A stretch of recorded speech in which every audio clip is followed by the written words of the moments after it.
Buenas tardes, doctor. Buenas tardes, compañeras. Voy a exponer acerca de la bichectomía. La bichectomía se le atribuye a Bichat el reconocimiento de la verdadera naturaleza de la bola adiposa de Bichat.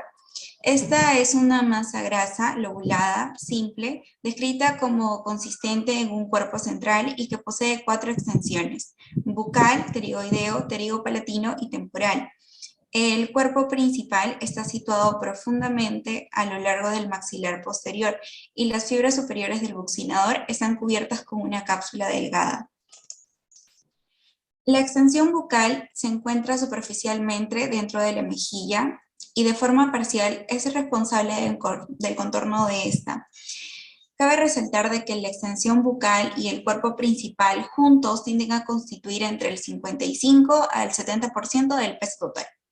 La extensión pterigopalatina del tejido adiposo se extiende hasta la fosa pterigopalatina y la fisura orbital inferior.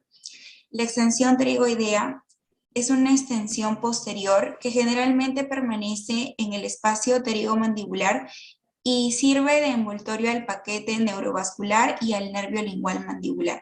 Y por último, la extensión temporal se puede dividir en dos partes, una superficial y otra profunda. La parte superficial de la extensión superficial temporal de la bola adiposa de Bichat se mantiene entre la fascia temporal profunda, el músculo temporal y el tendón. La parte profunda se encuentra detrás de la pared orbital lateral y el proceso frontal del zigoma gira hacia atrás en el espacio infratemporal. Con respecto a la irrigación, está dada por 3 grandes vasos, los cuales tienden a conformar un plexo arterial en la profundidad. Las arterias involucradas en la formación de este plexo son la arteria maxilar, con sus ramas temporales profundas, bucal y alveolar posterior superior, la arteria transversa facial colateral de la arteria temporal superficial y las ramas directas de la arteria facial. El drenaje venoso se da vía la vena facial principalmente y el plexo pterigoalveolar. El volumen y tamaño. El volumen promedio de la grasa total es de 9.6 mililitros, de la cual son 4 mililitros que pertenecen a la extensión bucal de la bolsa adiposa de Bichat. El tamaño de la bola adiposa es constante entre diferentes individuos, independientemente del peso corporal total y la distribución de la grasa. Incluso los pacientes caquéticos tienen un volumen promedio. Las funciones. Se incluye las funciones acá como la prevención de la presión negativa en los recién nacidos mientras succionan, pues separa los músculos masticatorios uno de los otros y de las estructuras óseas adyacentes. También aumenta el movimiento intermuscular y protege los haces neurovasculares. De forma fisiológica, es un tipo especializado de grasa denominada cisarcosis, una grasa que potencia el movimiento intermuscular. La bichectomía. La bichectomía es el nombre que se le da al procedimiento quirúrgico que tiene como objetivo la resección del cuerpo adiposo de la mejilla, eliminando la porción correspondiente a la almohadilla de grasa de Bichat, el cual incluye alrededor entre el 30 a 40% de esta estructura. Este procedimiento nos va a entregar como un resultado la reducción del volumen en el tercio medio de la cara. Las indicaciones es para aquellas personas que presenten alguna alteración estética del tercio medio de la cara, principalmente para aquellos con una mayor amplitud en sentido transversal, de tal manera que se les va a dar una redondez facial excesiva con pesadez y aspecto armónico. La técnica quirúrgica. Primero se comienza realizando la anestesia local o general. Luego se tracciona el carrillo con separadores y el marcado del sitio a intervenir. Se va a identificar los puntos de referencia superiores en la curúncula del conducto de esteno e inferiores en la línea alba o la línea interdentaria, para después proceder a unirlos, por lo que el límite anterior y superior lo va a dictar la posición de la carúncula del conducto de esteno y el límite inferior la línea alba. En medio de estos dos, Una línea que se dirige de anterior a posterior y de 1 centímetro de longitud va a dictar el sitio al cual se va a proceder a incidir. La incisión se puede realizar vertical hacia superior en la relación con el primer y segundo molar superior. Luego se procede a realizar una incisión nítida, aproximadamente de 2 centímetros de extensión. En ese caso, con punta colorado y aparato de radiofrecuencia de un solo tiempo sobre la mucosa bucal. Se va a colocar un gancho doble separador exponiéndolo el músculo buccinador, dirigiendo una tijera hacia la articulación temporomandibular de manera oblicua de anterior a posterior y de adentro hacia afuera, y de una sola intención, de tal manera que se penetra el músculo buccinador, cayendo al espacio bucal y por ende a la porción bucal de la bola adiposa de Bichat.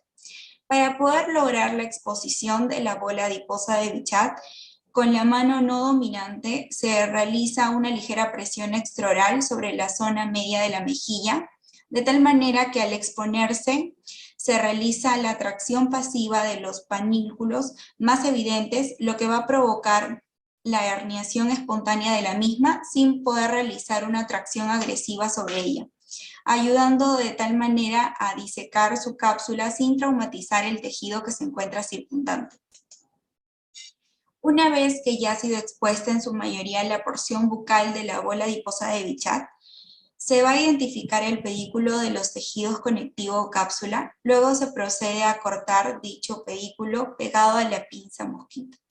Se va a retirar todo el panalículo adiposo, se verifica la hemostasia y se va a realizar una cauterización pasiva. La herida se va a cerrar con una sutura absorbible, con posterior comprobación de la permeabilidad del conducto parotidio, y se va a colocar un vendaje de compresión elástica durante por lo menos 3 días. Las complicaciones de la bichectomía, entre las complicaciones inmediatas que pudieran darse, está el hematoma por algún vaso no coagulado o la falta de una compresión externa en el posoperatorio. Un absceso también podría aparecer al segundo o tercer día, producto de una contaminación de la cavidad oral, el cual puede tratarse simplemente con una profilaxis antibiótica. También puede ocurrir una paresia transitoria o un trismus temporal por la atracción de las ramas bucal y cigomática del nervio facial, o la apertura excesiva de la mandíbula respectivamente al momento de la extracción. Gracias. Gracias, Ana. Muy bien. Una presentación muy rápida y didáctica de lo que es la bichectomía. ¿Quién continúa, por favor, antes de entrar a la rueda de preguntas o la conversación? Yo, doctor, buenas tardes. Pati, ¿Me ¿cómo escucha, estás? doctor? Sí, te Sí. escuchamos. Arranca. Comparte Ya, tu por favor. pantalla.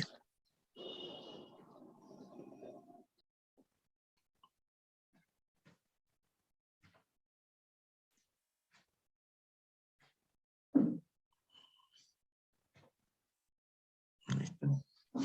Bien. Buenas tardes, doctor. Buenas tardes, compañeras. El día de hoy voy a hablar acerca de la toxina botulínica en odontología. Siguiente, por favor. Se conocen hasta 7 ferotipos inmunológicamente distintos del Clostridium botulinum, aunque solo los tipos A, B, E y F se han vinculado produciendo lo que es el botulismo humano. Es decir, ¿no?, que en este caso el serotipo A fue el primero en ser aislado y purificado en 1946, siendo aprobado por la FDA en 1989 y utilizado hoy en día por razones de disponibilidad, también incluyendo dentro de ello lo que es el aspecto inmunológico, eficacia y seguridad. Siguiente, por favor. En cuanto al mecanismo de acción, el resultado de inyectar lo que es la toxina botulínica de tipo A sobre los músculos, en este caso va a causar una disminución de la actividad muscular, ya que esto ocurre que la TBA inhibe la exposición de la acetilcolina en las terminaciones policísticas de los nervios motores, y así pues se evita que la vesícula donde la acetilcolina se almacene puede emitirse a la membrana donde el neurotransmisor es liberado. Es por ello que la toxina botulínica logra este efecto por su actividad de adenopeptidasa contra la proteína FNRA, las cuales son esenciales para el acoplamiento de la vesícula acetilcolina a la membrana presináptica. Cabe resaltar que en este caso el relajamiento muscular y el evitamiento de los potenciales de la placa terminal nerviosa se producen a las pocas horas después de poder inyectar lo que es la TDA. Siguiente, por favor. Respecto a los efectos adversos de la TDA, está casi libre de los efectos colaterales, ya que solo el 1,6% de todas las condiciones tendrían algún efecto de mercado. En cuanto a la dosis letal media de los humanos, es de 2.800 hasta 3.500. Para evitar ciertos eventos, puede tener en cuenta ciertos puntos de prioridad para el tratamiento con dicha toxina, ya que ciertos ingredientes pueden afectar lo que sería una toxicidad en el paciente, tales como la albúmina o cloruro de sodio. Se pueden también lograr efectos adversos según el tipo de organización, como pueden hacer aquellos que pueden ser minimizados como la monitorización de la dosis apropiada y el uso para prácticamente especializados en general. Siguiente, por favor. Efectos colaterales de la toxina botulínica. En este caso, el uso excesivo y descontrolado de la toxina botulínica puede producir diferentes consecuencias, como por ejemplo, dolor en el lugar de la inyección, síntomas similares a los de una gripe, incluyendo también lo que es un dolor de la cabeza y malestar estomacal. El efecto más importante del botulismo, el cual tiene síntomas como dificultad, podría ser la dificultad al deglutir, y al hablar, también debilidad progresiva, incluyendo los vómitos y náuseas, dificultad respiratoria, ya que generalmente no presentan fiebre. Estos síntomas suelen aparecer en un lapso de hasta 26 horas después de ser ingresada la toxina a la organismo. Siguiente, por favor. En caso del uso de las indicaciones odontológicas, la TDA va a estar indicada en los siguientes casos, como por ejemplo el bruxismo. Esta parafunción tiene una etiología multifactorial. Es por ello que se han hecho estudios de la TDA para el tratamiento de bruxismo severo en pacientes que reportan casos de infecciones en el músculo massetero que podrían reducir efectivamente lo que sería el bruxismo nocturno. La inyección de TDA se va a unir a las terminales del nervio motor, la cual van a absorber en el citoplasma de la terminal nerviosa y de esta manera pues bloquea lo que es la liberación de la acetylcolina. Por lo tanto, la inyección de la toxina botulínica A provocaría un afectamiento muscular. Siguiente, por favor. En el caso de cirugías de implantes, al evitar una sobrecarga muscular en la masticación, llega a ser un factor beneficioso para una correcta optimización de implantes. Asimismo, en el momento de una cicatrización debido por una fractura ósea, se necesita, en este caso, un entorno favorable, con los músculos más estables y más relajados. Siguiente, por favor.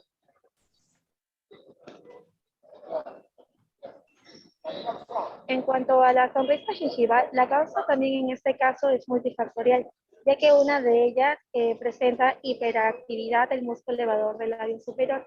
Es por ello que se escoge el tratamiento con toxina botulínica de tipo A, utilizando la técnica de Johnson-Point con la finalidad de poder reducir la fuerza de contracción del labio superior. La preparación de este medicamento se realiza diluyendo 2 milímetros de solución salina al 0,9% sin conservantes y en este caso debe estar estéril para producir 5 por 0,1 milímetros inyectados.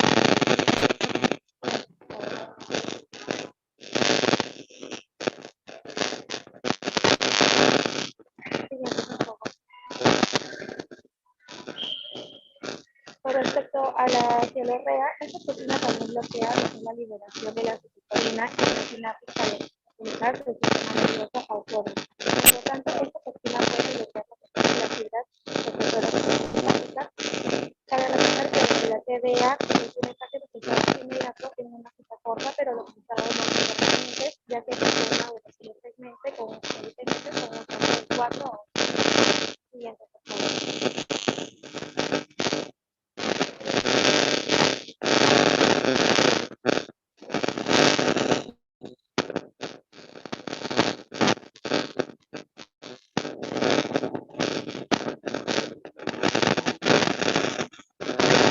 Interferencia, la última partecita, esta última diapositiva no se entendió. No, sigue nomás, Pati, sigue nomás, Pati. Siguiente, por favor. Como conclusión podemos decir que los últimos años tuvo la capacidad de tratar varios funciones del sistema neuromuscular, ya sea por su versatilidad, ya que para poder tener un buen uso es necesario los estudios en superficie y conocerla desde sus principios como una toxina mortal. Aún así, pues hay duda de si esta toxina ha sobrepasado las fronteras de la odontología, dando nuevas opciones de tratamiento a pacientes de esta forma.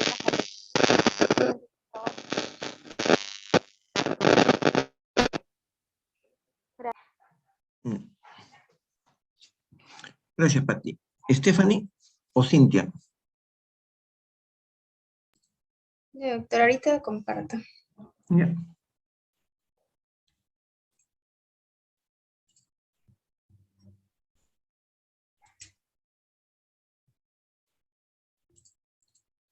¿Se puede observar, doctor? Sí, perfecto. Está clarísimo. En esta Arranca, ocasión voy a hablar sobre la fibrina rica en plaquetas. Bien. En 1974, el potencial regenerativo de las plaquetas fue introducido por Ross y colaboradores, quienes fueron los primeros en describir un factor de crecimiento a partir de esas plaquetas. Estas liberan factores de crecimiento que están presos en el interior de la matriz de fibrina después de su activación. Y estos factores de crecimiento son considerados como estimulantes para la respuesta mitogénica en el periósteo y también son responsables por la reparación del hueso durante la cicatrización normal de las heridas. En un esfuerzo de superar las restricciones legales sobre la manipulación de la sangre con plasma rico en plaquetas, salió una nueva familia de concentrados plaquetarios y fue contemplada para desarrollar lo que vino a ser conocido como la fibrina rica en plaquetas. La fibrina rica en plaquetas fue desarrollada en Francia por Chukron en el 2001. Es un concentrado plaquetario de segunda generación ampliamente utilizada para poder acelerar la cicatrización de tejidos blandos y duros. Sus ventajas sobre el plasma rico en plaquetas incluyen la facilidad de su preparación. También es un nuevo material de regeneración que contiene gran cantidad de factores de crecimiento, leucocitos, citoquinas, y que recoge en una sola membrana de fibrina a todos los constituyentes de una muestra de sangre favorables para la curación e inmunidad. En cuanto al protocolo de preparación de la fibrina rica en plaquetas, para obtener la muestra de sangre recoge en un tubo de recolección estéril y libre de coagulantes. Se centrifuga inmediatamente a 2700 revoluciones por minuto durante 12 minutos. Es por ello que se requiere también de una centrifugadora adecuada. A los pocos minutos, la ausencia de anticoagulantes permite la activación de la mayoría de plaquetas contenidas en la muestra para desencadenar así la cascada de coagulación. El fibrinógeno se concentra al principio en la parte superior del tubo hasta que el efecto de la circulación de la trombina se transforma en una red de fibrina. El resultado es un coágulo de fibrina que contiene plaquetas situadas en la mitad del tubo, justo entre la capa de glóbulos rojos en la parte inferior y el plasma celular en la parte superior. Este coágulo se retira del tubo y las células rojas de la sangre se desechan. El coágulo se coloca en la caja de PRF y se cubre con el compresor en la tapa. Eso va a producir la membrana de fibrina autóloga bajo un costo de aproximadamente 1 minuto. Y el exudado recogido en la parte inferior de la caja puede ser utilizado para hidratar materiales y también materiales de injerto. El éxito de la técnica va a depender absolutamente del tiempo transcurrido entre la extracción de la sangre y su transferencia a la centrifugadora. Es por eso que para la preparación sea clínicamente utilizable debe de ser lo más inmediatamente posible. En cuanto a su composición, tenemos a la fibrina, que es la forma activa de una molécula plasmática llamada fibrinógeno. Esta molécula fibrilar soluble está masivamente presente en el plasma y en los gránulos alfa de las plaquetas y también desempeña un papel importante en la agregación plaquetaria durante la hemostasia. El fibrinógeno es el sustrato final para todas las reacciones de coagulación. También están los leucocitos, que son células sanguíneas que van a defender al organismo actuando sobre el sistema inmunológico. Las plaquetas, que son células anucleadas que en su citoplasma contienen numerosos gránulos alfa, que son los que almacenan los factores de crecimiento. y estos tienen naturaleza proteica y su importancia en los procesos de cicatrización y de reparo radica también en su capacidad para modificar respuestas biológicas, regulando así procesos como migración, proliferación, diferenciación y también el metabolismo. También contiene factores de crecimiento derivados de las plaquetas que actúan en la reparación y la proliferación celular, factor de crecimiento endotelial vascular, está también el factor de crecimiento transformador beta, que mejora la descomposición de la matriz extracelular, aumentando así la síntesis e inhibiendo la degradación del colágeno, y entre otros. En las propiedades biológicas de la fibrina rica en plaquetas, como sabemos, este consta de plaquetas, leucocitos, citoquinas y también células madre dentro de una matriz de fibrina. Los leucocitos parecen influir fuertemente en la liberación de factores de crecimiento, en la regulación inmune, en las actividades antiinfecciosas y remodelación de la matriz durante la cicatrización. Y se ha demostrado que después de la centrifugación, el 97% de las plaquetas y el 50% de los leucocitos de volumen de sangre original se concentran en la PRF. Debido a estas propiedades, la PRF se puede utilizar como un único biomaterial o combinado con diferentes sustitutos óseos para así acelerar la regeneración ósea. En cuanto a las aplicaciones clínicas, cada vez existen más relatos sobre las aplicaciones de este en diferentes disciplinas de la odontología. Y existen relatos de casos donde se obtuvieron resultados satisfactorios al utilizarlo en una alternativa disponible que principalmente mejora la calidad de la cicatrización y puede potenciar otros biomateriales regeneradores. Entre las aplicaciones más recientes se encuentra que se encuentra en la literatura, se describe que puede ser utilizada en cirugías de elevación del seno maxilar como protector y o reparador de la membrana sinusal, en cirugías también de colocación de implantes, puede servir como una membrana adicional para mejorar la calidad de la cicatrización, en la preservación de los rebordes alveolares post-exodoncia para mejorar la cicatrización, disminuir también el riesgo de infección y el dolor postoperatorio, en cirugías de aumento óseo utilizando mallas de titanio para mejorar el cierre por primera intención, como membrana también en combinación con técnica de colgajo reposicionando lateralmente y otros tratamientos de recesiones gingivales, también en tratamientos de osteonecrosis alveolar y entre otros. Entonces podemos concluir de que el PRF es un material bioactivo con beneficios regenerativos evidentes. Sin embargo, aún el respaldo científico de sus beneficios es limitado. Y bueno, este pertenece a una segunda generación de concentrados plaquetarios, siendo más rápida y fácil su obtención sin necesidad de aditivos y haciendo de este concentrado un material más seguro. Eso sería todo, doctor. Gracias. Gracias, Stephanie. Y Cintia. Sí, doctor, un ratito, por favor.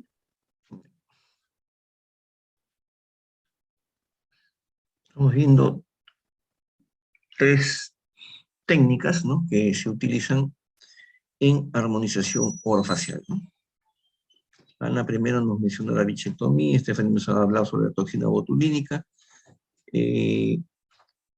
perdón, Patti, ¿no? Y Stephanie nos ha mencionado el PRF, siendo hincapié de que eso no solamente... Se te acaba de ir el audio.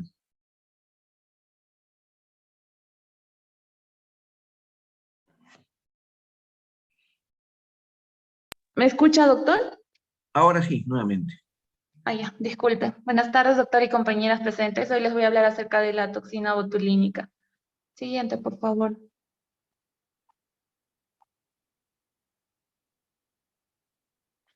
La toxina se presenta en 8 formas inmunológicas: A, B, C1, C2, D, E, F y G, considerándose la más potente la de tipo A. Aunque la D y la F tienen prácticamente la misma eficacia, se usa habitualmente la tipo A, estando las otras en estudio para su uso alternativo. Siguiente, por favor. La toxina botulínica tipo A es un producto biológico y su producción se realiza bajo condiciones científicas muy controladas, por ser el inicio activo precisamente de un derivado de una bacteria que es el Clostridium botulinum, Son derivados de bacterias, no revisten peligro para el ser humano, gracias a cuidadosos procesos de elaboración, purificación y dosificación del producto en su uso como medicamento. Es importante destacar que estas sustancias se utilizan en otras especialidades como neurología, oftalmología desde hace más de 10 años. Su mecanismo de acción consiste en la inhibición de la producción de acetilcolina por los terminales nerviosos, provocando una parálisis del músculo inervado.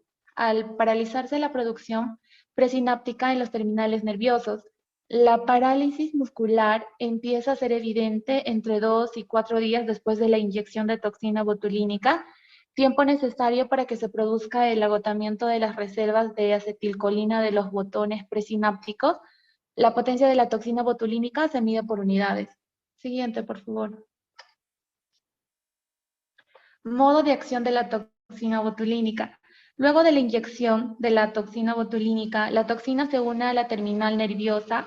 Luego, para un proceso de internalización, la misma ingresa al interior de la célula.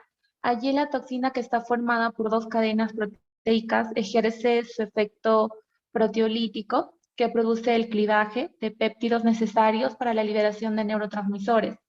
La molécula de toxina botulínica es una estructura de 150 kilodaltons.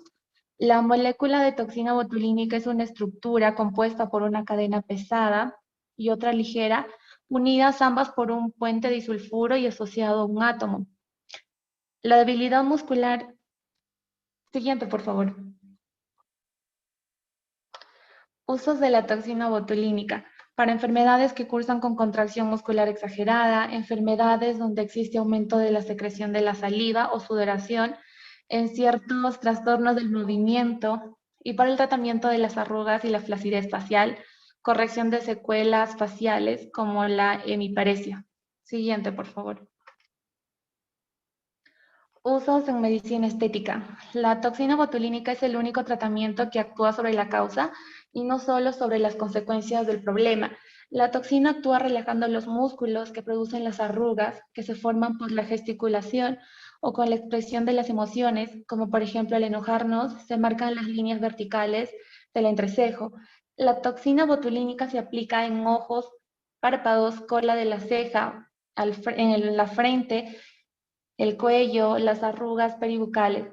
Cada vez son mayores los resultados en los tratamientos de cicatrices faciales de todo tipo, pero especialmente para corregir las imperfecciones y secuelas que dejan las cirugías o tratamientos mal realizados. Siguiente, por favor. En la actualidad, el tratamiento de las arrugas en la glabela sigue siendo la única indicación estética aprobada por la Administración de Alimentos y Medicamentos para el Botox. Sin embargo, igual que en otros fármacos, en la práctica se emplea cada vez más en áreas aún no aprobadas. En relación con las indicaciones médicas, las inyecciones de toxina botulínica benefician a algunos pacientes con cefaleas, espasticidad, disponias, tortícolis, espasmos, hemifacial, síndrome de Meg, disfonía hepástica, el síndrome de Rey y entre otros. Y en cuanto a las contraindicaciones del tratamiento de la toxina botulínica son el embarazo, la lactancia y las enfermedades neuromusculares como la miastenia grave, el síndrome de Addison o la esclerosis lateral. Los pacientes alérgicos a la albúmina o algún ingrediente de la fórmula de la toxina botulínica también deben evitar el tratamiento. Desaconsejable el uso en pacientes con expectativas poco reales o psicológicamente inestables. Siguiente, por favor. Gracias, doctor. Gracias a ti, Cintia, a todos ustedes por la interesante presentación de sus temas, ¿no? Ahora abrimos nuestra cámara para conversar así entre todos. Les voy a pasar antes que nada un pequeño video, ¿no? En relación al... Vamos a ver. Video. Vamos a ver un pequeño video.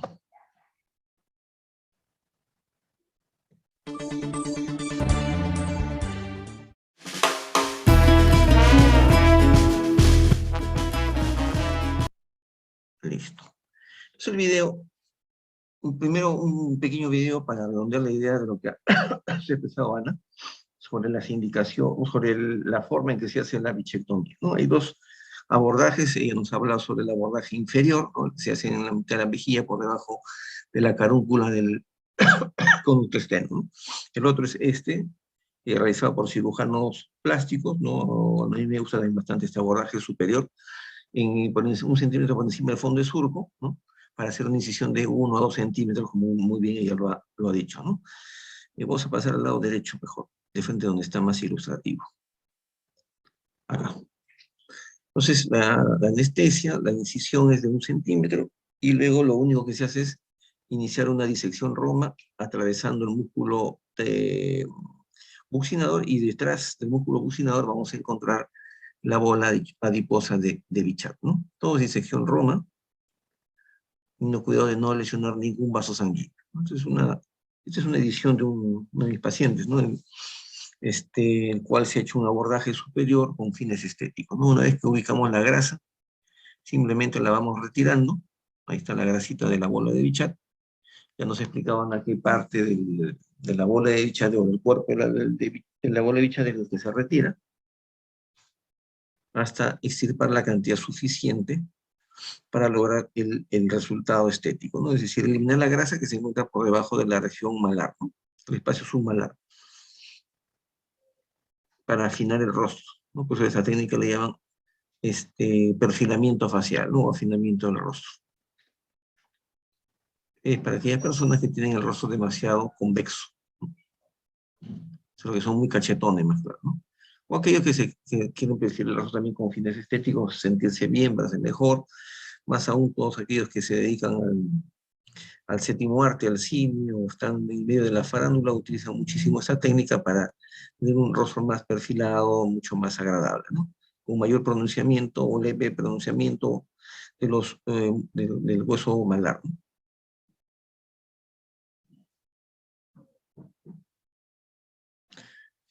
Es decir, al retirar una parte de la bola de Bichat, que está por debajo del hueso malar, se hace más evidente el propio hueso malar, ¿no?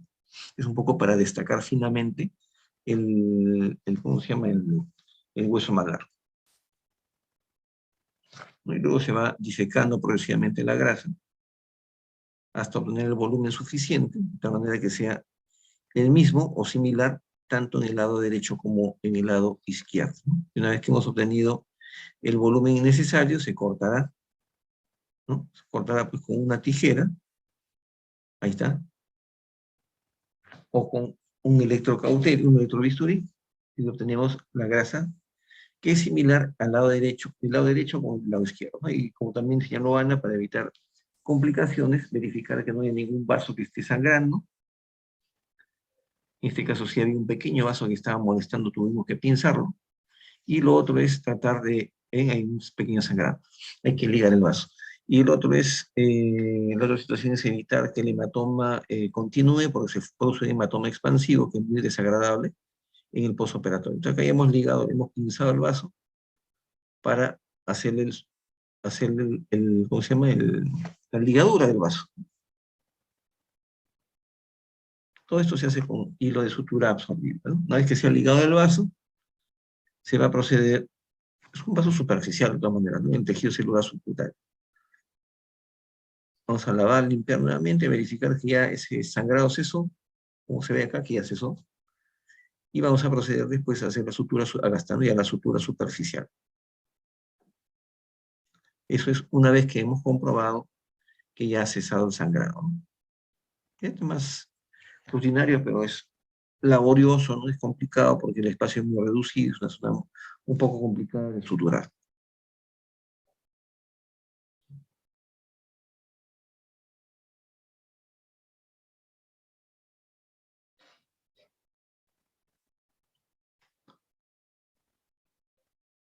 Que se van suturando todas las zonas que pueden haber quedado visibles, expuestas durante la cirugía. Se hace un lavado, verificamos todo, y la medicación antibiótica, medicación analgésica y antiinflamatoria. Esa es básicamente la técnica de abordaje superior o técnica de Matarazzo. El paciente se ve más joven, Con la ropa se nota que es un colega, ¿no?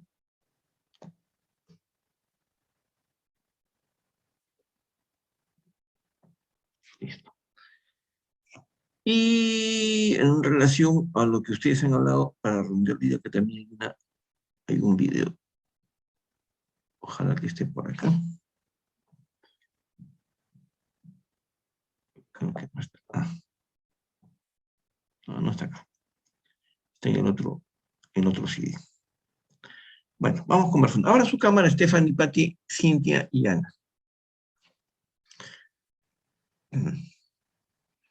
Entonces, esta especialidad, porque es una nueva especialidad que ya ustedes como profesionales o lo van a desarrollar, van a seguir especialidad, o de pronto se dediquen a otra área importante del conocimiento, endodoncia, periodoncia, cirugía, implantes, qué sé yo, todo, rehabilitación, todas son importantes, ¿no? Pero ya va a ser una cosa cotidiana con ustedes, ¿no? Esto ya va a ser considerado seguramente en los próximos años una especialidad también en el Perú, ¿no? Y digo también en el Perú porque en otros países ya es una especialidad. Para ser considerado una especialidad donde existen, es necesaria una norma, ¿no? Pero como definición, se debe tratar de un área especial del conocimiento que no comprometa a las otras áreas ya conocidas, ¿no? Que tenga un lenguaje propio, que tenga técnicas propias, ¿no? Por ejemplo, cuando hablamos de bichectomía, solamente nos estamos refiriendo a armonización orofacial. Cuando hablamos del uso de toxina botulínica con fines de tratamiento antiarrugas, estamos hablando de tratamiento especial, usamos términos especiales, es decir, se trata ya de una especialidad per se, ¿no? Y eso es importante porque en los próximos años muchos de ustedes van a utilizar seguramente estas técnicas en su práctica profesional y es importante que estén familiarizados con ello, ¿no? En cuanto a los materiales que se han utilizado, hay básicamente dos. El caso del PRF, hay dos tipos de uso: el uso en estética facial y el uso en, ¿cómo se llama? El uso intraóseo, ¿no? El uso intraóseo es el que nos ha mencionado nuestra compañera, que se utiliza para enriquecer el coágulo y para permitir que haya más factores de crecimiento y por lo tanto haya mayor desarrollo de un tejido en particular, como el hueso, por ejemplo, ¿no? También tiene un efecto antiinflamatorio, un efecto analgésico, ese fue el uso inicial que se le dio al inyectarse, ¿no? Entre los tejidos. Hablamos de los concentrados plaquetarios, ¿no? Hablando de primera generación, que mencionó también nuestra compañera, primera generación el PRP, segunda generación el PRF, ¿no? Ambos tienen sus presentaciones, digamos, líquidas, en el caso del PRP, el PRF, perdón, tiene también su presentación en gel, y ambos también, una vez obtenidos en forma líquida, se les somete a un proceso de calentamiento a 60 grados o 70 grados de temperatura en baño María, en un procedimiento en el cual se obtiene lo que se llama el plasma gel de quinta generación, ¿no? Y que es un gel, ¿no? El mismo PRP o el mismo PRF o el PPP también, que es gelificado hasta tomar una gran consistencia para ser inyectado y colocado dentro de los tejidos con fines de relleno facial, ¿no?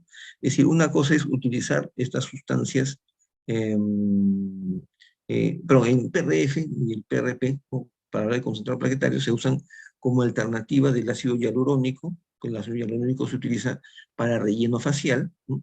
Mientras que la toxina botulínica se utiliza como fin de tratamiento antiarrugas, ¿no? Es una forma de encubrir porque no va a la causa en sí de la arruga, ¿no? Como quiera que ustedes todavía no están en edad de, ¿cómo se llama?, no necesitan en todo caso un tratamiento de relleno, ¿no? El relleno facial se utiliza en algunas zonas específicas de la cara, donde ya pues los años cobran su precio, ¿no? Se trata, por ejemplo, de quitar los lentes, acá en esta zona de los párpados, existe una disminución progresiva con los años de la grasa, del tejido adiposo, ¿no? Lo cual hace que aparezcan las famosas ojeras, ¿no? Entonces, en ese caso, se utiliza como relleno el ácido hialurónico o el PRP o el PRF, me gusta más el PRF porque tiene mayor concentración plaquetaria, ¿no? Y definitivamente lo que se busca con el relleno facial es aumentar el volumen nada más, ¿no? Es un relleno temporal durante un año, 9 meses a un año. Más tiempo de efecto produce el ácido hialurónico, menos tiempo lo produce el PRF, pero los defensores del PRF dicen de que, bueno, es un autoinjerto en realidad, ¿no? Y no tiene efectos secundarios, mientras que el ácido hialurónico es un producto farmacológico que podría tener eventualmente, como cualquier otro fármaco, puede tener algún efecto secundario, ¿no? La otra limitación del ácido hialurónico es el precio, pero quien está, un paciente que está en posibilidades de pagar ese precio, lo hace y nada más, ¿no? De ahí yo creo que no hay ninguna ventaja adicional de uno con el otro, sino el conocer más la preparación que en el caso se tiene que hacer del PRP. El PRP o PRF requieren de una preparación previa. Hay que tomar la sangre, hay que centrifugarla, ya lo mencionó nuestra compañera, y luego procesar para que se obtenga un PRF líquido o un PRF en gel, ¿no? El PRF en gel es el que se usa para relleno en cavidades óseas, ¿no? Después una tercera molar, cualquier cavidad. El líquido es el que se usa para tratamiento antiarrugas, ¿no? ¿Y por qué se inyecta en el tratamiento antiarrugas? Que es diferente al relleno. El relleno es un gel endurecido que no tiene propiedades biológicas, porque al elevarse a 60 o 70 grados de temperatura para endurecerlo, para gelificarlo, ya no hay células vivas, ¿no? En todo caso es un relleno. Pero en el caso del tratamiento antiarrugas es diferente, porque lo voy a decirlo de forma muy sintética. Con los años también las personas perdemos colágeno en el tejido celular subcutáneo, número 1, y 2, perdemos elastina. La elastina es aquella proteína que le da, como su nombre indica, elasticidad, tersura, textura a la piel, ¿no? En cambio, el colágeno es el que, entre otras propiedades, entre otras funciones, tiene el poder fijar la piel al tejido celular subcutáneo, ¿no?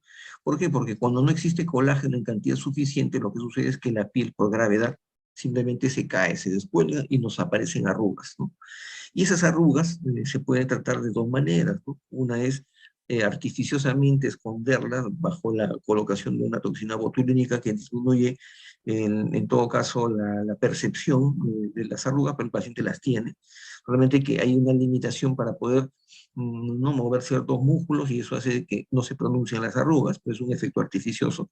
En cambio, en la inyección intradérmica de PRF líquido, ¿no? O PRP líquido también, ¿no? O sea, cual fuese lo que escojan o lo que preparen, va a permitir que aumente la cantidad de fibroblastos en la piel.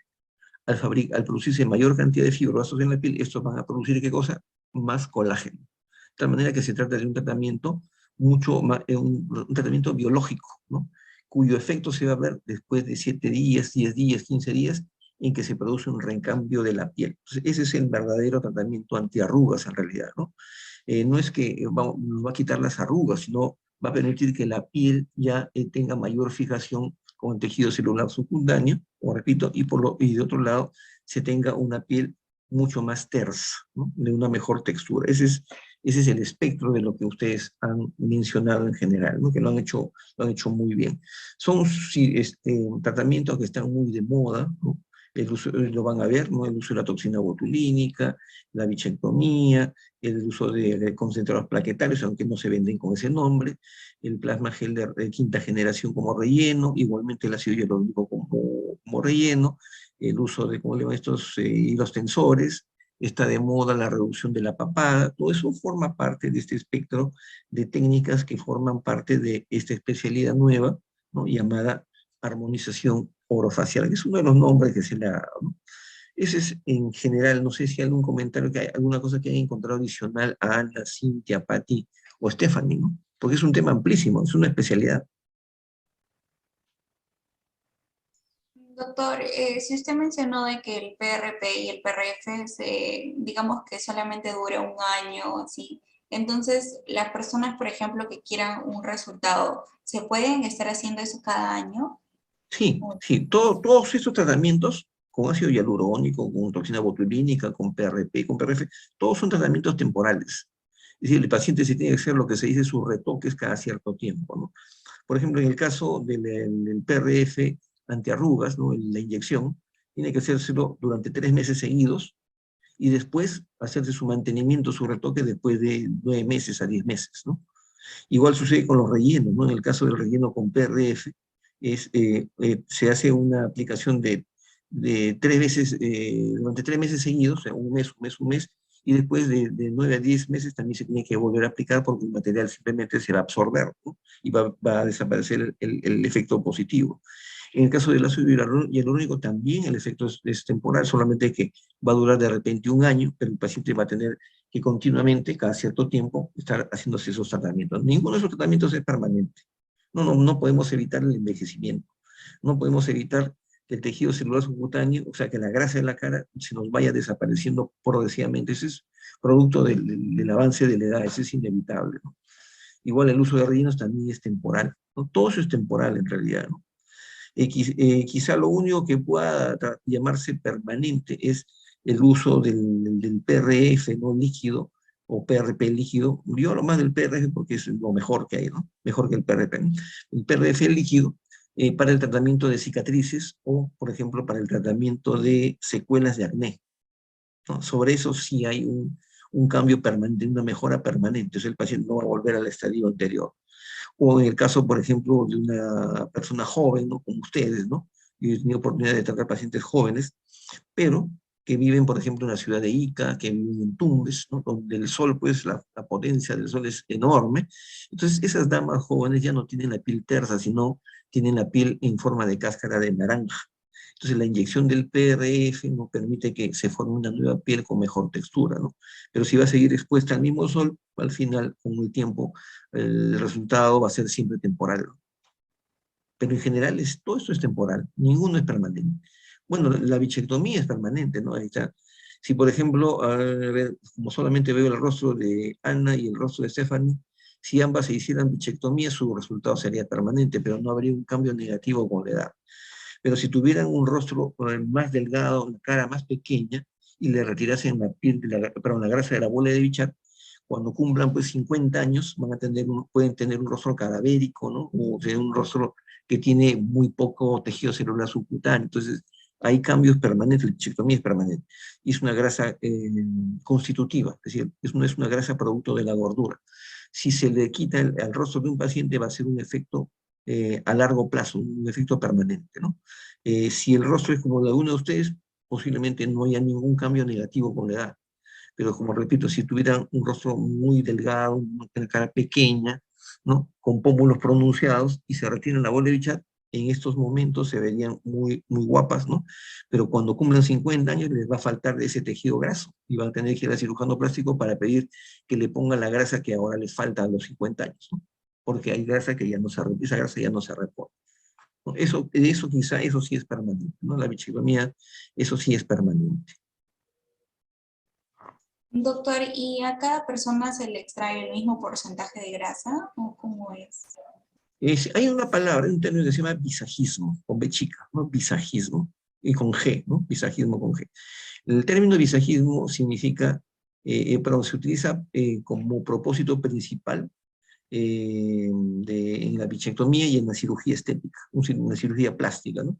Ustedes nunca van a escuchar de un cirujano plástico que diga, yo tengo una casuística en donde he encontrado que la técnica A produzca un mejor resultado estético en los pacientes. Eso nunca lo van a encontrar.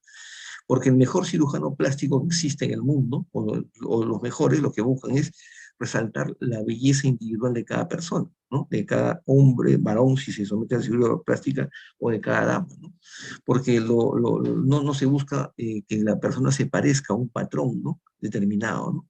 Es como una obra de arte, digamos, para el cirujano plástico, o en este caso a la persona que está dedicada a la, ¿cómo se llama? A hacer tratamientos de armonización orofacial, es decir, la combinación de las técnicas es lo que da un mejor resultado para resaltar mejor la belleza de esa persona, ¿no? Eso se llama visajismo. Por lo tanto, cada persona, cada paciente es una obra única. Si el paciente viene a levantarse la punta de la nariz, no porque se le inyecta ¿cómo se llama? El PRF en gel, ¿no? De quinta generación aquí en la base de la nariz, se le levanta la nariz y se pone respingada, va a ser porque se va a colocar la cantidad suficiente necesaria para que en ese rostro quede bonito, pero que en otro rostro puede ser insuficiente o en otro rostro puede ser exagerado, ¿no? Entonces, de eso se trata la palabra visajismo, ¿no? Es como pedirle a Leonardo da Vinci que nos haga pues 100 Mona Lisas, y de las 100 Mona Lisa saque una muestra representativa estadísticamente y diga cuál de la técnica que ha utilizado para pintar es la mejor Mona Lisa. Eso no existe, ¿no? Simplemente él se inspiró y en un momento determinado pintó la Mona Lisa, es su obra de arte máxima, digamos, o una de sus mejores obras de arte, ¿no? Entonces, igual, ¿ustedes se acuerdan hace algunos años cuando salió Majú Mantilla, elegida, sí fue elegida, es el término, ¿no? Elegida como Miss Universo? No sé qué edad tenían ustedes, ¿no? Salió el cirujano plástico Morillas, que había sido su cirujano plástico, ¿no? Porque muchas de estas chicas pasan por el cirujano plástico y yo no digo que estén bien o estén mal, ¿no? En todo caso, lo que dijo Morillas fue lo siguiente, ¿no? Y le impactó en la opinión pública. Majú Mantilla como dijo, es made in Perú, dijo así, dijo. Made in Perú. ¿Qué cosa es lo que significaba? Que había pasado por sus manos y era obra de un artista peruano, él, ¿no? Morillas, ¿no? Morillas es un excelente, un reconocido cirujano plástico peruano, ¿no? Es uno de los mejores. Así igual, ¿no? Lo que él habría hecho, o lo que él hizo en Majú Mantilla era resaltar, sacar lo mejor de Majú Mantilla. No sé si le aumentó los pómulos, no sé si le habrá hecho estiramiento facial, no sé si le habrá retirado la papada o le habrá hecho bichectomía.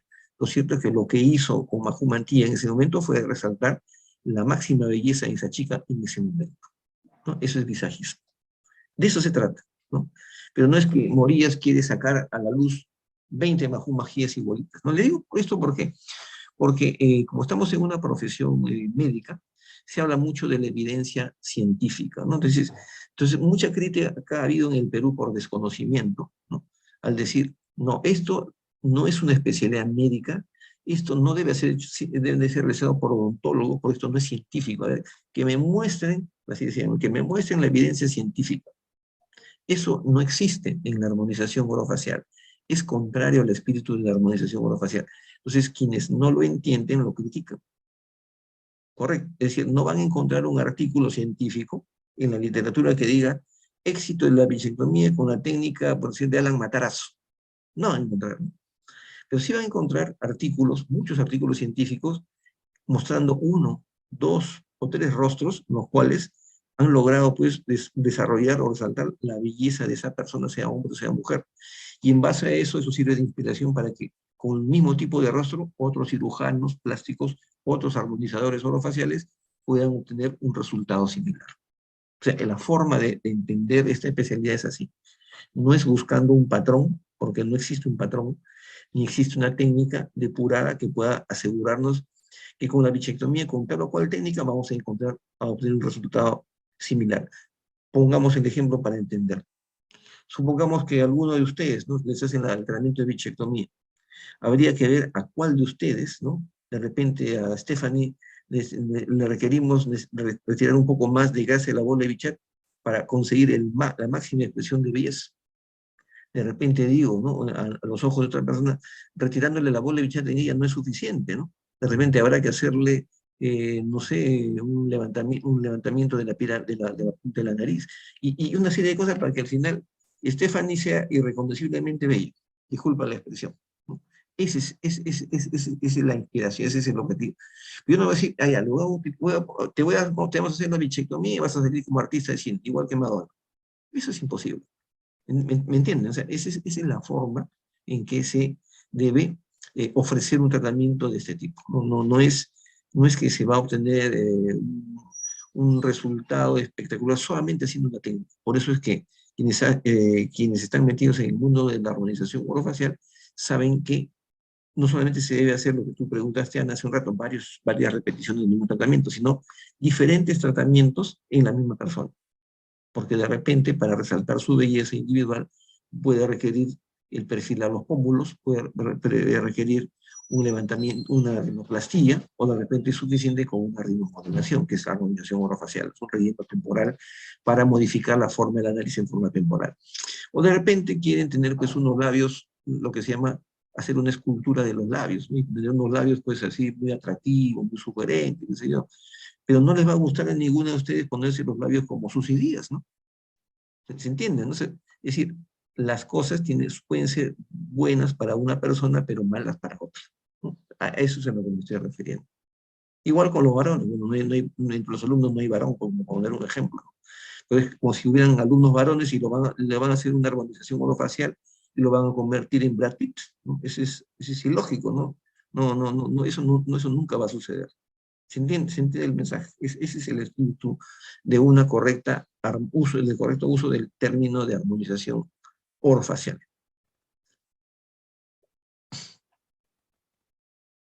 ¿Alguna preguntita adicional? Bueno, espero que alguno de ustedes se dedique a ese mundo, que realmente es interesante. Y no sé si nos puedes hacer, Ana, una conclusión. A ver, hagamos un esfuerzo de hacer una conclusión, pero no del tema que ustedes han hecho, sino del tema que otro ha hecho. A ver, Ana, empezamos contigo. Una conclusión que no sea de tu tema.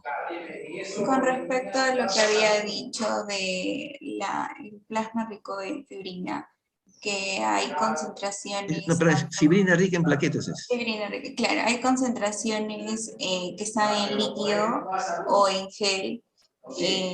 Como usted lo mencionó, de que no es definido el tratamiento, no es definitivo, sino solamente puede durar por 10 meses o por un año.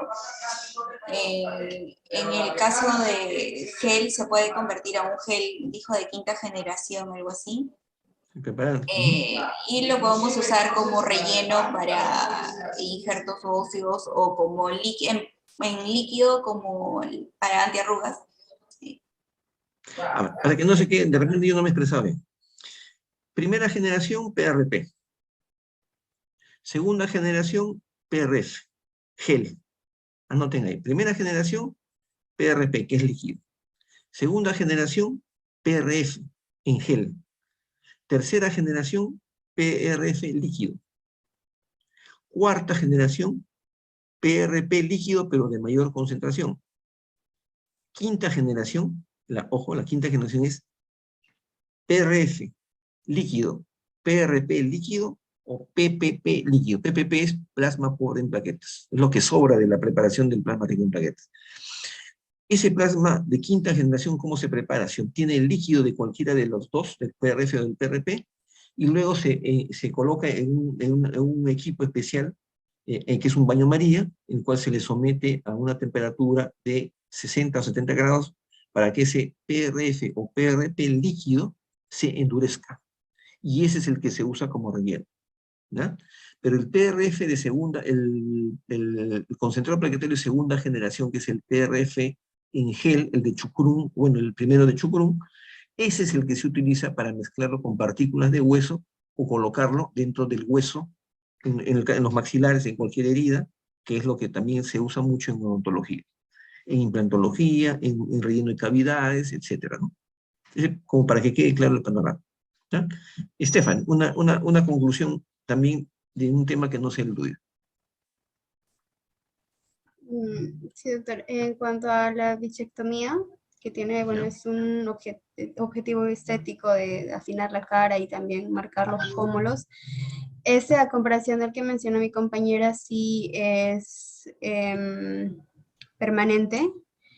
Y que, bueno, o sea, en el momento uno sí puede realizarse eso y quedar con la cara afinada, por así decirlo, pero al pasar los tiempos, la persona podría necesitar una reimplantación de esta grasa para que no tenga la piel tan, o bueno, la cara tan caída. Está muy bien. Pati. También voy a hablar de la bichectomía, porque es una intervención quirúrgica que cual va a permitir reducir lo que es el tamaño de estas almohadillas adiposas para poder definir lo que es el contorno facial, destacando en este caso pues los pómulos y el paciente pueda tener lo que es un rostro más esterilizado. Cintia.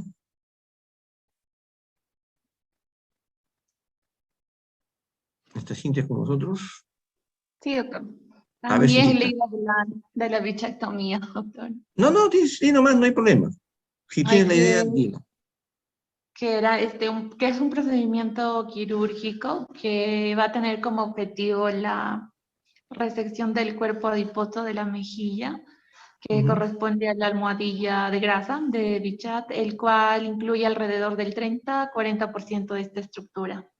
Lo vamos a dejar, les agradezco siempre la atención, y nos estamos viendo el día viernes en la clase teórica, ¿no? Entonces, Doctor, sí, Cintia.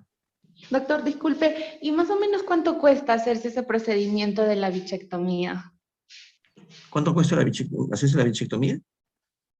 Sí, doctor. Eso puede variar, ¿cuánto puedes cobrar? Me está diciendo, o hacer. Ajá, generalmente, ¿cuánto cuesta ese procedimiento? Puedes encontrar de 400 soles hasta 800 soles. Ya, doctor, gracias. Ujú, ya. Entonces nos estamos viendo, chicas, la próxima semana, siempre a esta hora, después del almuerzo. Nos vemos.